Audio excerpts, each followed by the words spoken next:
Investigation. Tell him all, Lizzie. August 4th, 1892. Assistant Marshal Fleet stood beside the little sofa in Lizzie's bedroom, pencil poised over his notebook. "Has your father or mother ever had trouble with anyone that you know of?"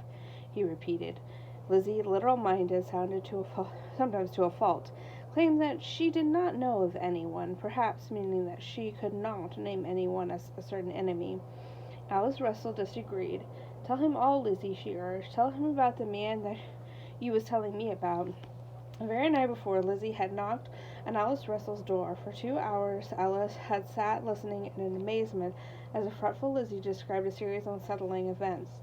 The daylight break-ins, the ill-mannered man she heard her father order out of the house after an argument over renting some property, the figure she had been skulking around the back of the house when she came home one night, and finally the sickness that had struck her parents so much more severely than herself.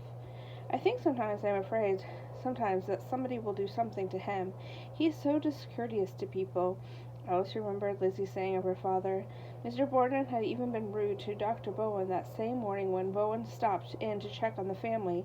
Lizzie admitted both Lizzie and Miss Borden had been ashamed of the way he dismissed the doctor's friendly concern. "Mortified," Lizzie had said. "I feel as if I wanted to sleep with my eyes half open, with one eye open half the time, for fear they will burn the house down over us." At Alice's urging, Lizzie told the assistant marshal a fraction of what she had told her friend the night before. 2 weeks ago she heard the front bell ring, and her father had let a man into the house. "I did not hear anything for some time, except just the voices. Then I heard the man. I would like to have that place. I would like to have that store," father said. "I am not willing to let your business go in there." And the man said, "I thought with your reputation for liking money, you would let your store for anything." Father said, "You are mistaken." Then they talked a while, and then their voices were louder, and I heard father order him out. She did not know who he was, had not seen him, and could not tell all that he said, only that he sounded angry. That was all the information she offered. Her actions were rather peculiar for a lady. Outside of the Borden home, news of the murder was flashing through the streets.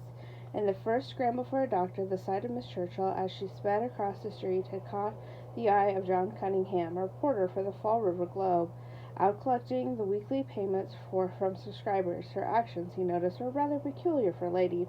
Smelling a scoop, he circled back down the block where a group of men had gathered around Miss Churchill as she stood relaying the initial fragments of information.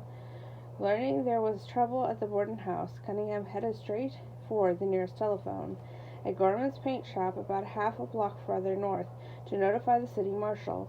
Before he left Gorman's, he also phoned his editor at the Globe, as well as the Fall River Daily Evening News.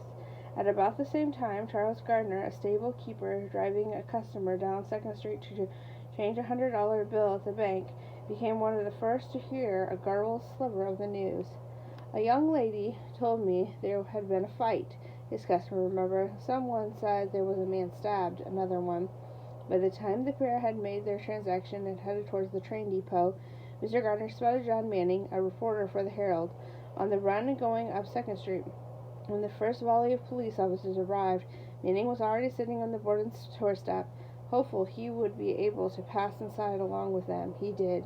In the 10 minutes he was in the house, Manning saw it all. Lizzie sitting in the kitchen surrounded by her neighbors, Dr. Bowen displaying Mr. Borden's wounds for Deputy Sheriff Wixon, and Inspector Dowtrey examining the position of Miss Borden's body on the floor upstairs.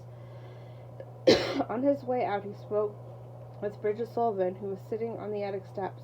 Outside, 2 other reporters were already searching the yard, George Cunningham of the Globe and Walter Stevens of the Evening News.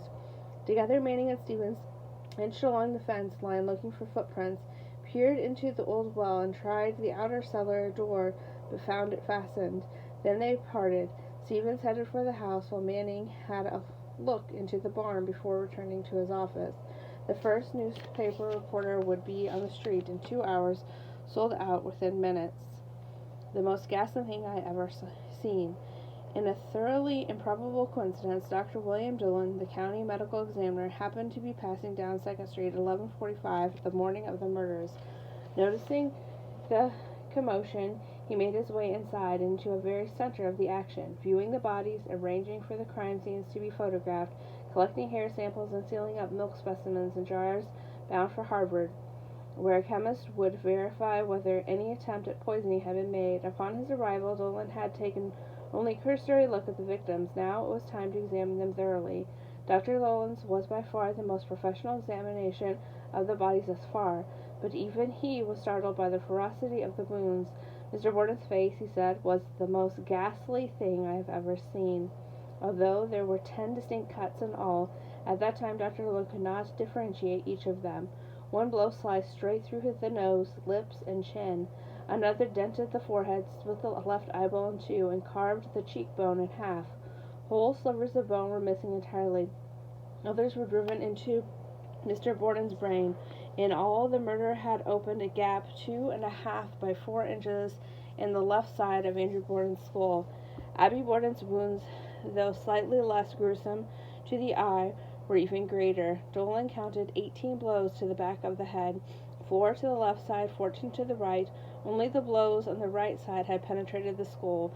The cuts in the cluster were so near to one another they had effectively become crushing wounds, smashing shards of bone into Mrs. Borden's brain as though she'd been clubbed by a blunt instrument. The bleeding was so profuse she was soaked halfway to the waist, clear through to her underclothes. Even the canvas backing of the carpet on which she lay was saturated with blood. It is no use in searching this room. Down cellar, police were unearthing a slew of weapons capable of inflicting exactly those injuries. They hardly had to look for them. Mr. Borden was particular about keeping his tools all in one place, and Bridget led them straight to a box on the shelf in the wooden room alongside the chimney. She reached up and fished out 2 hatchets, which she handed down to Officer Millay. The larger of the two, a claw hatchet, had a rust stain on its head, and a smudge of something red along the handle that looked as though it had been washed or wiped. 2 axes, their handles coated with ashes, were also retrieved from the south wall of the cellar. Molly gathered them all up and laid them on the brick floor of the washroom, standing guard until Assistant Marshal Fleet arrived. The big claw hatchet, with its peculiar stains, interested Fleet most. He took it aside and set it behind some boxes in the adjoining room under the stairs, where Mr. Borden kept shingles and vinegar barrels. Then Fleet searched the rest of the cellar, checked the outer cellar door, and looked into the barn long enough to satisfy himself that no one was there. This time had come. Fleet decided to search Lizzie Borden's room. Fleet summoned 2 officers to accompany him and went upstairs to Lizzie's bedroom door. It was locked. Fleet rapped. The bolt turned, and Dr. Bowen appeared, opening the door just wide enough for the assistant marshal to see his face. His fearful expression and the way he held the door made Fleet think something was the matter inside. Fleet told the doctor that they had come to search the room. "Just wait a moment," Dr. Bowen said without explanation, and closed the door. Fleet waited, his suspicion mounting. When the door opened, it was Bowen again. "It is absolutely necessary that you should search this room?" Lizzie wants to know. "Yes," Fleet said. "I have got to do my duty as an officer, and I cannot leave the premises until I have searched the whole of this house." Once more the door shut in Fleet's face before he was allowed inside. Lizzie Borden lay on the sofa beside the windows, her eyes scarcely open. "It is no use in searching this room," she said. "Nobody can get in here, or put anything in. I always lock my door when I leave it." "How long will it take you?" she asked as the officers began searching her bureau drawers, her bed, her shelves, the little curtained alcove she used as a toilet room, and anything else they could get at in both her room and Emma's. "It won't take me long," Fleet said. "I have got to search it, though." "I do hope you will get through soon," Lizzie replied, ruffling the assistant marshal yet again with her blunt manner. "It will make me sick." "I wish to ask you some questions," Fleet said.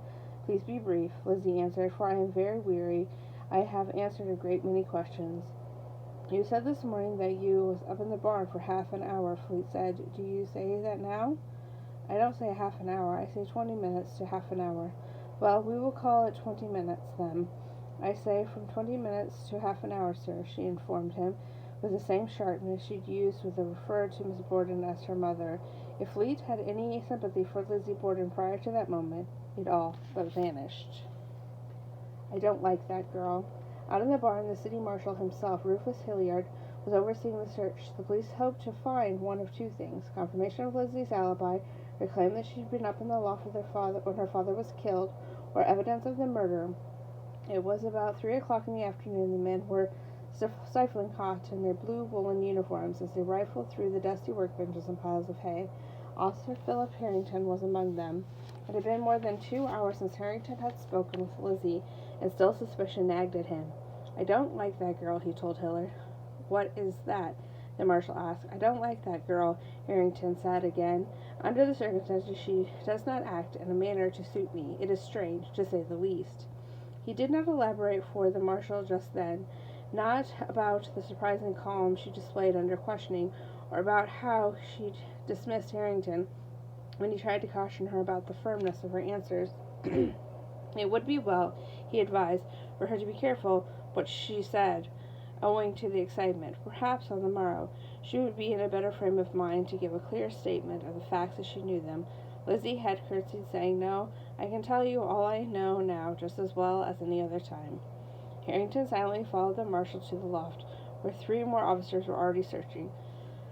I want you men to go give this place a complete going over, Hilliard ordered. Every nook and corner must be looked into, and this hay turned over. If any girl can show you or me or anybody else what could interest her up there for 20 minutes, I would like to have her do it, Officer Harrington remarked. Marshal Hilliard shook his head. Incredible, he agreed.